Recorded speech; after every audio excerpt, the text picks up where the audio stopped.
Psychological theory is a set of statements devised to explain behavior, events, or phenomenon, especially one that has been repeatedly tested and widely accepted.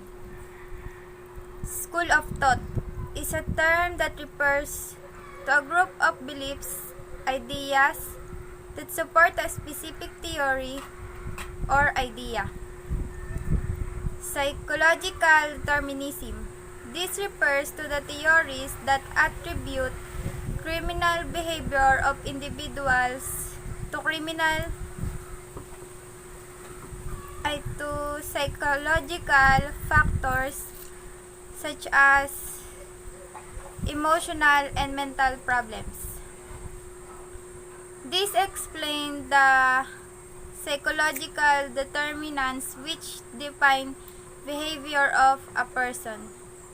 This idea has long been hatched by thinkers who were consumed by the belief that it is psychological equivalence the person to act the way he does.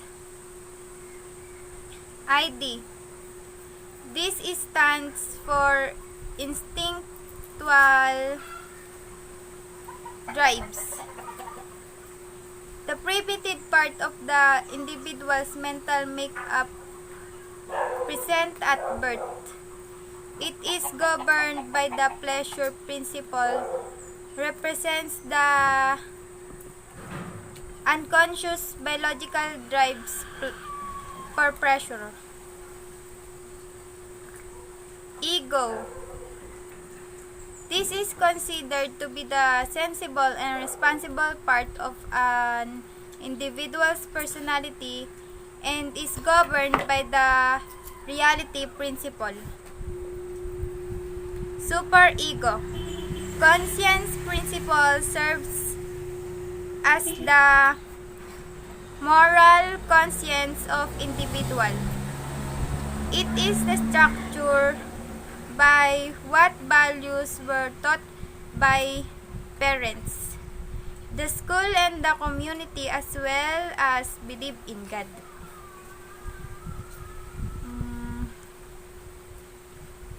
Oedipus complex, a stage of development when male begin to have sexual feelings for their mother.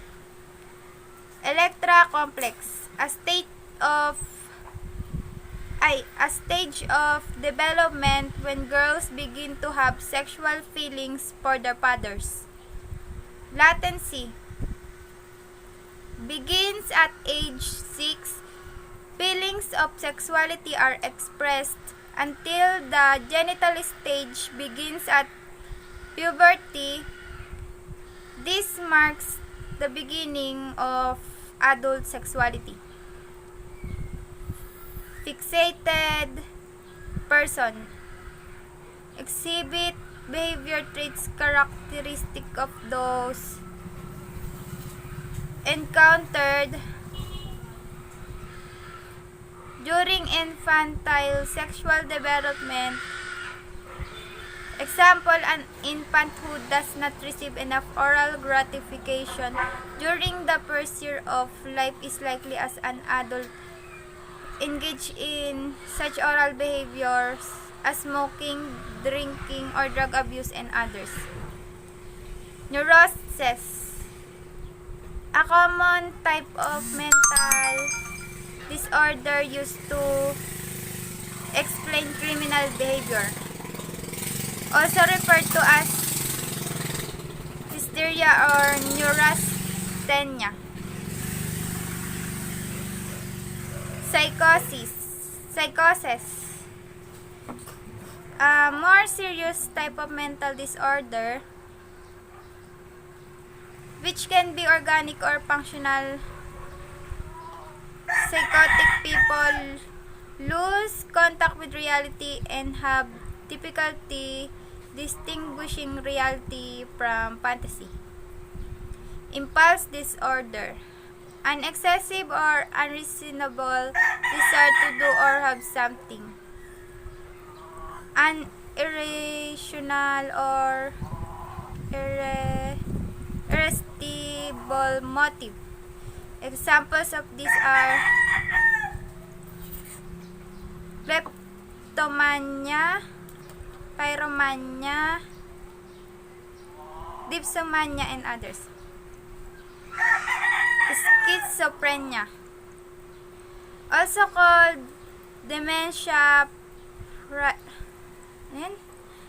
praecox, characterized by distortions or withdrawal from reality, disturbances of thoughts and language, and withdrawal from social contact. Anxiety, also known as anxiety state or anxiety reaction, characterized by the person feeling anxious, fearful, anticipation, or apprehension, and the person may be irritable. Sociological, social norms, also called rules of conduct, shared standard of behavior which in turn require certain expectations of behavior in a given situation. Socialization refers to the learning process by which a person learns and internalizes the ways of society so that he can function and become an active part of society. Culture refers to the system of values and meanings shared by a group of individuals, including the embodiment of those values and meaning in a material object. Sociological determinism. Sociological factors refers to things come in contact with and which play a part in determining our actions and conduct. These causes may bring about the development of criminal behavior. Criminal transmission. The concept that conduct norms are passed down from one generation to the next so that they become stable within the boundaries of a culture. Social bond. Ties a person has to the institution and process of society. String theory holds the crime is a functional of the conflict between the goals people have and the means they can use to legally obtain them. Argues that the ability to obtain these goals is class dependent. Members of the lower class are unable to achieve these goals, which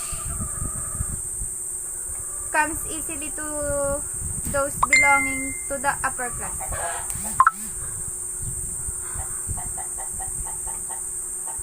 Pattern 1. Individuals imitate others proportion to the intensity and frequency of their contact. Pattern 2. Inferiors imitate superiors. Pattern 3. When two behavior patterns clash, one may take the place of the other. I am Rachel Ann S. Calderon from BSc 1-4. Thank you.